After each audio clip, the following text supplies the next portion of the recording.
One of my earliest memories, and definitely my clearest childhood memory, was May 31st, 1985. I was 5 years old. I was living in Michigan, and my grandparents on my dad's side, so Don and Mary Dillon, my grandparents, took my brother and I to Old Tiger Stadium in Detroit to watch the California Angels play our Detroit Tigers. 5 years old. I take any 5-year-old kid to any baseball stadium on the planet, any major league stadium that holds 50,000 plus, and it's going to be huge. It's going to be one of those taken aback moments, right? Tiger Stadium was huge, even for a Major League Baseball stadium. It's 440 feet to dead center field. Think about that. That's humongous. So, I was it definitely made an impact. I remember walking down the streets of Detroit, big tall buildings. I remember seeing some musicians on the corner, guitarists and different things like that, and hearing them and seeing them. And my grandparents are kind of like, let's keep going, got to get to the stadium.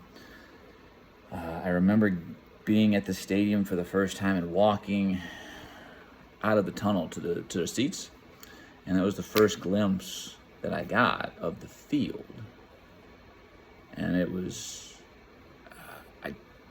humongous, to say the least. There was so many people, but the field is really what captured my attention. I just couldn't believe how big this field was. I don't know if I don't remember seeing games on TV before. Maybe I did, maybe I didn't.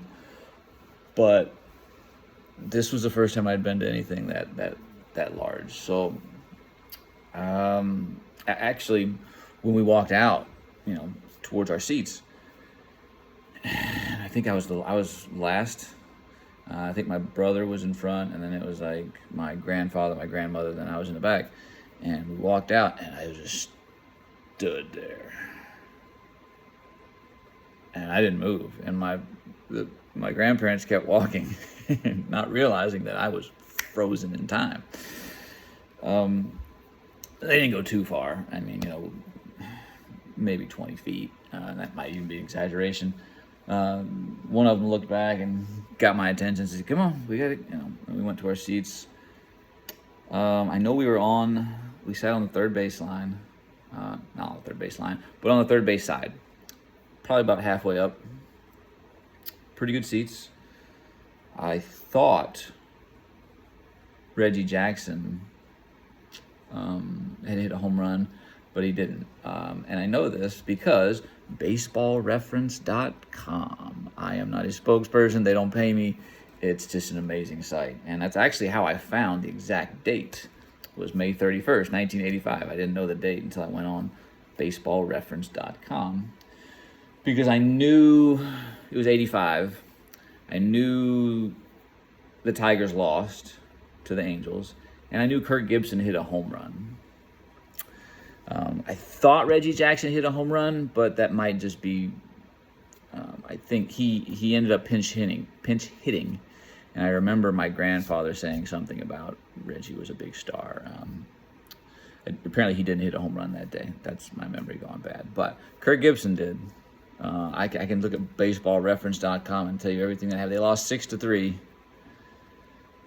Gibson hit a home run, his seventh. The first inning with two. So the first inning, that started my love affair with Kirk Gibson, right? Bottom of the first, 2 outs, he comes up and he cranks one over the wall. And I just remember the response, the reaction.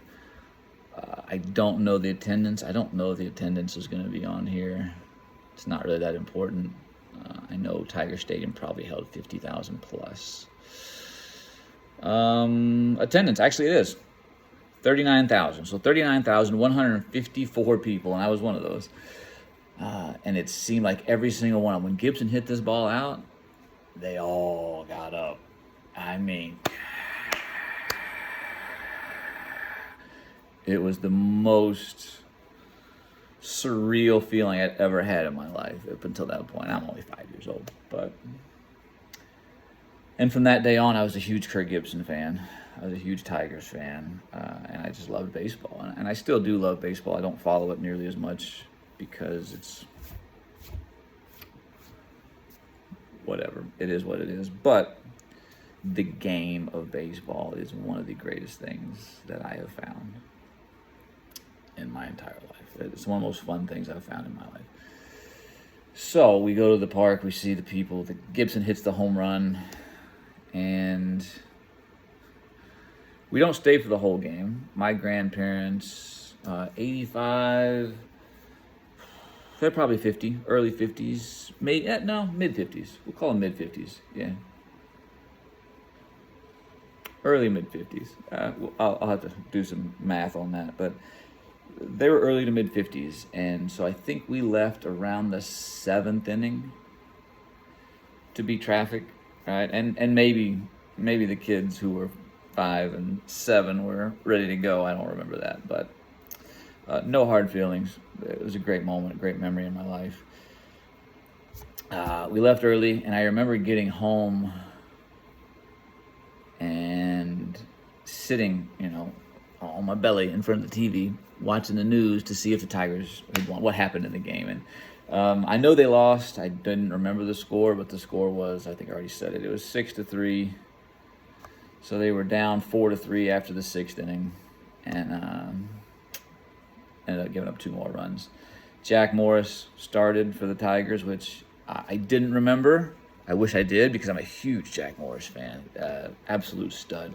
Very, very underrated pitcher. But apparently I got to see him.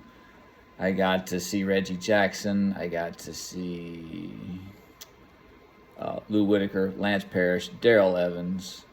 Apparently Alan Trammell didn't play. For whatever reason, Tom Brookins played in his place. He was a good player, but he's not Alan Trammell. Dave Bergman, Jack Morris. Yeah, man. So Larry Herndon, some Tiger legends. And, of course, don't forget Sparky Anderson, the manager. Everybody loves Sparky. It was a great moment. It had a huge impact on me. I remember the side of the field. I remember some of the smells, like the hot dog smell. I remember all the people. It was just, it was a great moment. It was a great memory, and I will never forget that one.